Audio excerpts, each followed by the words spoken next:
Right, you are welcome to another edition of Soccer World. We are not Robert. I'm very quickly. We'll be looking at this important topic in African football: age cheating in Africa. Is there a truth to it, or is just a myth, or is it just a blackmail? And in 2009, an ex-Nigeria international, Adokie, raised an alarm and said in Fortune Chukudi back then, the skipper, the captain of the Golden Eaglet for the FIFA Under 17 World Cup, then that he falsified his age. Everyone in Nigeria raised an were on him. They criticized him that he was not sincere, he was not patriotic. Why he want to destroy the career of that young chap. But today you barely, in fact, you don't know him. You don't know Fortune Chukidi.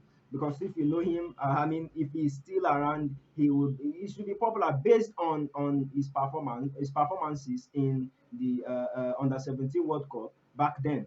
But age cheating is rampant everywhere. Earlier this year, we had a report that 11 more players of the Cameroonian under 17 squad were dropped after 30 of them were dropped initially.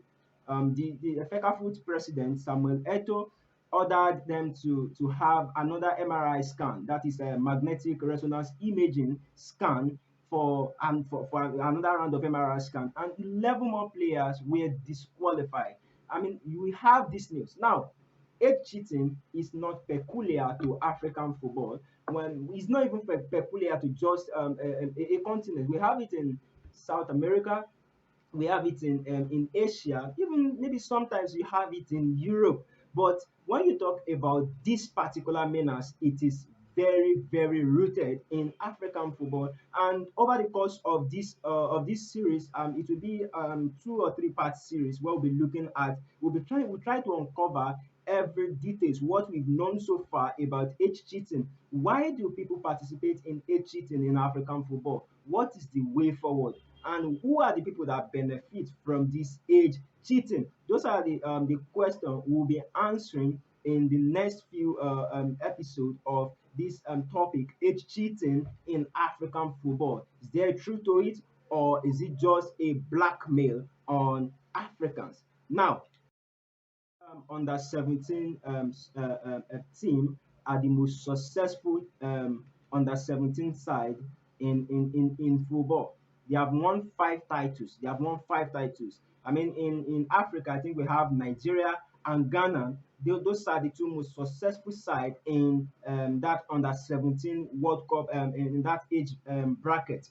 But one thing that we have seen is that teams in Africa, they are successful in age specific competition, but they can't carry this progress into maybe into the future, like into the future. You know, you won the under 17 World Cup. Many people would have expected, in fact, Pele of blessed memory now, has said once upon a time that when he watched Nigeria at under 17 World Cup, I think under 17 World Cup thereabout, he said this Nigeria team will soon win the World Cup. I mean the real FIFA World Cup. But what we have noticed is that in a few years, this group of players just fizzle out. We now that now led us to asking questions: that what could be wrong? Is it mismanagement, or is there a truth to this issue, persistent issue of age cheating? It's not today. It has been in existence for a long time. So we'll be covering two aspects. We'll be looking at pre-MRI, that is pre the days when before the days when FIFA ordered compulsorily. You know, in 2009, FIFA compulsorily ordered teams to start using magnetic resonance imaging to test for players. So what is MRI? MRI is a machine that help to detect players' age, and MRI is said to have 99% accuracy for player age 17 for age 17 and under. So how does it work? It works by it tests the right wrist of player, and it measures bone growth.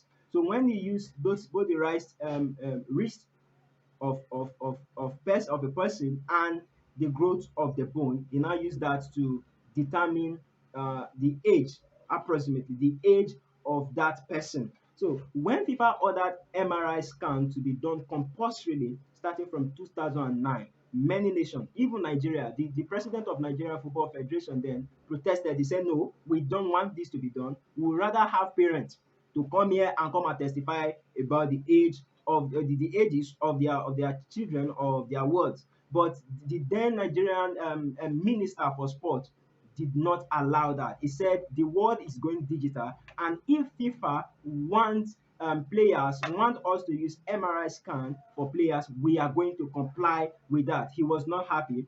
The NFF chairman was not happy, but that is what eventually they eventually do. So over the years, I don't know whether you remember the name Ajiboye and David De Gea.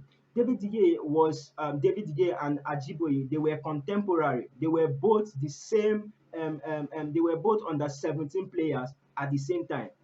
Today, I don't even know where Ajiboye plays, but David De Gea has been in the game for a long time, from Atletico Madrid to Manchester United. He has been in the game. Last week, I asked one friend of mine that where is Chris Santos? Do you know? I don't know whether you still remember Chris Santos. Chris Santos was the guy that lit up on the 17 World Cup at the time. He was a striker. Today, we can't hear of him again. There is no progression. We can't track them. Now now makes the issue of age cheating looks like, I think there is a truth to this particular issue of age cheating. Now, what do you think about age cheating in football generally? Now, in Africa, we are dealing with age cheating. Age cheating is to Africa what doping is the use of drugs to enhance athletic performance. So we are dealing with the issue of age cheating. While Europe and America generally they are dealing with doping. I mean that their own case is usually doping. While in Africa our own case is age cheating. Why do people participate in age cheating? What is the way out for African football? Because right now it is affecting us. We can't put together a team that can even play semi-final, that can play a semi-final in a FIFA World Cup, and every youth tournament we win. How do we win youth tournament and 3 years later, 4 years later, the same players that win the football tournament, that win under 17 World Cup, we can't find them again? What happened? It means there is some truth to this. I am not saying every players in Africa doctor their age, and I know there are still people out there. There are African players that do not doctor their age. I'm not saying this is this every player in Africa doctor their, but just recently the CAF is the under 20 Nations Cup they played. We saw the images of a player flying around that called himself under 20. And I mean, just mere looking at it with our eyes, we can see that there is no under 20. You are not under 20. You are lying to me. Even me, I'm not under 20. I mean, facially speaking, okay, I'm younger, all right? So, but this guy here, he said he's under 20, and we can see we have lies here. I don't know whether you know Toby Mimbo of Cameroon. Now, Toby Mimbo of Cameroon was a player that had several birth certificates, and as he got older, he was getting younger. I don't know whether you get that. Forever young. I mean, forever young. When the more he gets old, the more he gets younger. Every 2 years, he has new birth certificate. I mean, like that's forever young. Has he become an immortal? Is he invisible? How did he do that? That when you are getting older, you are getting younger also. Come and show us the way. Come and cut soap for us. Let us use this soap too, so that I too can be getting younger as I'm getting older. So these are challenges that we have in African football. So in the next video, I'm going to talk about why people participate in age cheating. So we are going to have like two more videos. One will cover why people participate in age cheating and the way out of age cheating. I hope you enjoyed the video. Please don't forget to like, share, and subscribe.